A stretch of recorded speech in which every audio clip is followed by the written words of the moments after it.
भारत के छोटे से गांव लक्ष्मणगढ़ में जन्मा बलराम हलवाई एक गरीब परिवार का लड़का है, जिसके सपने गांव की सीमाओं से कहीं बड़े हैं।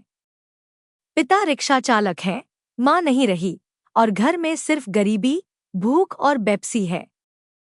बलराम का बचपन संघर्ष में बीतता है, लेकिन उसके भीतर एक आग है, कुछ अलग करने की, अपने भाग्य को खुद लिखने की।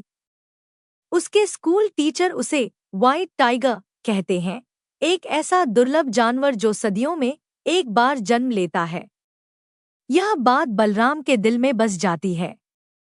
घर की मजबूरी उसे स्कूल से दूर कर देती है और वह चाय की दुकान पर काम करने लगता है। वहीं से वह देखता है कि अमीर और गरीब की दुनिया कितनी अलग है।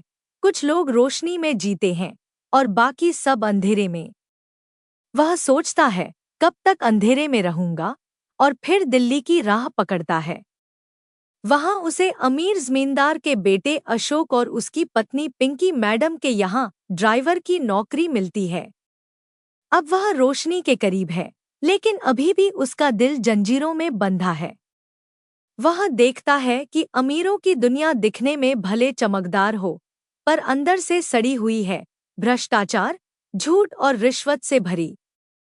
एक रात पिंकी कार चलाते हुए एक गरीब बच्चे को मार देती है और सारा दोष बलराम पर डाल दिया जाता है। इस घटना से बलराम का विश्वास टूट जाता है। उसे एहसास होता है कि इस देश में गरीब इंसान सिर्फ इस्तेमाल होने के लिए पैदा होता है। उस रात उसके भीतर का व्हाइट टाइगर जाग जाता है। वह तय करता है कि अब वह नौकर नहीं रहेगा। एक दिन वह अपने मालिक अशोक की हत्या कर देता है और उसका पैसा लेकर भाग जाता है। यह कदम अपराध है, लेकिन उसके लिए यह मुक्ति है, उस व्यवस्था से जिसने उसे कभी इंसान नहीं माना।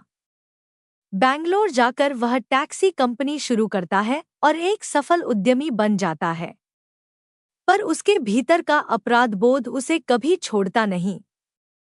वह जानता है कि उसकी आज़ादी खून पर टिकी है। वह सोचता है कि अगर कोई और उसकी जगह होता तो वही करता, क्योंकि इस सिस्टम में ईमानदारी गरीबों के लिए पिंजरा है।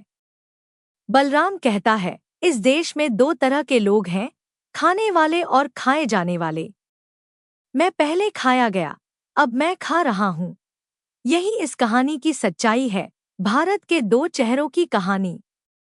द व्हाइट टाइगर हमें दिखाता है कि हर आदमी के भीतर एक बगावत छिपी है, जो तब तक सोई रहती है जब तक उसे एहसास नहीं होता कि वह भी आज़ादी के लायक है। अरविंद अडिगा ने इस उपन्यास के जरिए बताया कि सफलता और नैतिकता के बीच की दूरी कितनी खतरनाक है। बलराम हलवाई आधुनिक भारत का प्रतीक है, वो भारत जो अब और झुकना नहीं चाहता। उसने अपने भीतर के डर को मार दिया है और उसी के साथ अपने पुराने अंधेरे को भी। यही उसकी जीत है, यही उसकी आज़ादी, और यही द व्हाइट टाइगर की आत्मा।